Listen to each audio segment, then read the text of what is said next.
আসসালামু আলাইকুম। সবাই কেমন আছেন?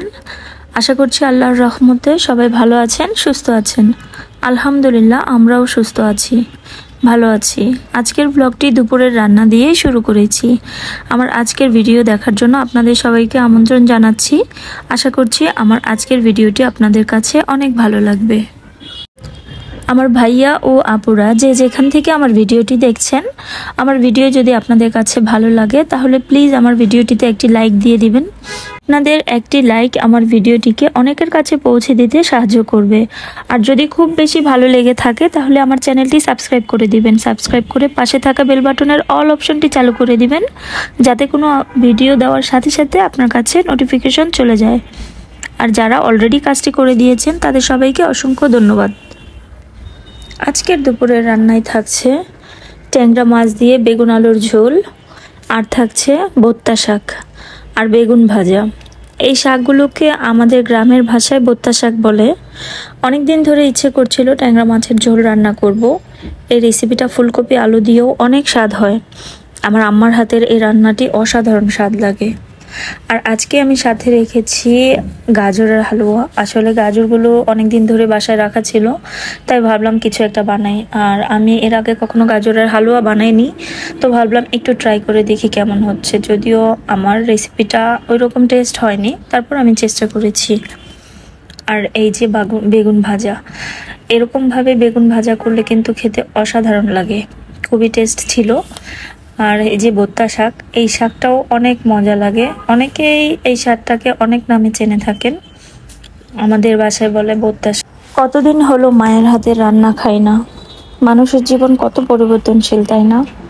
সবচেয়ে বেশি মনে হয় মেয়েদের জীবনই পরিবর্তন হয়। প্রথমে বাবার বাড়ি, তারপরে শ্বশুর বাড়ি। দুপুরের খাবার শেষ করেই আমি একটি আজাইরা কাজ করতে বসে পড়েছি। এই যে এখানে একটি ছালার চট নিয়েছি, পুরাতন একটি ছালা, চালের বস্তা যেটাকে বলে। তো এই বস্তাটিকে আমি দুই ভাগ করে নিয়েছি। দুই ভাগ করে নিয়ে যেই পাশে প্রিন্ট নেই সেই পাশটা নিয়েছি। তারপরে মাঝ বরাবর কেটে এটাকে আমি হাতেই সেলাই করব। এভাবে মুড়ি ভেঙে ভেঙে আমি সেলাই করে নেব দুই পাশ। তারপর এখানে ডিজাইন করার জন্য আমি একটি মার্কারের সাহায্যে কয়েকটি ফুল এঁকে নিচ্ছি। সিম্পলি কয়েকটি ফুল আঁকবো, তারপরে সুতা দিয়ে সেলাই করে নেব। এই যে দুই পাশে আমি পাইপিনের মতো দিয়েছি, আর মাঝখানে ফুলগুলোকে সুতা দিয়ে সেলাই করে নিয়েছি। আর এখানে ছিল আমার আরও কিছু পুরাতন কাপড়, পুরাতন সুতি কাপড়। তো সেই কাপড়গুলো অনেক দিন ধরে বাসায় রাখা ছিল, ভাবলাম যে কাপড়গুলো দিয়ে আরেকটি পাপোশ বানিয়ে নিই। তারপর আমি এখানে 2.5 ইঞ্চি পরিমাণ কাপড় আলাদা আলাদা করে নিয়েছি, এবং সেই মাপে কাপড়গুলোকে টুকরো টুকরো করে এভাবে পাইপিনের মতো করে কেটে নিয়েছি। কেটে নিয়ে সবগুলো কাপড়কে একসাথে করে তারপর আমি পাপোশটিকে বানানোর চেষ্টা করছি। আসলে এই কাজগুলো আমি ইউটিউব থেকেই দেখেছি।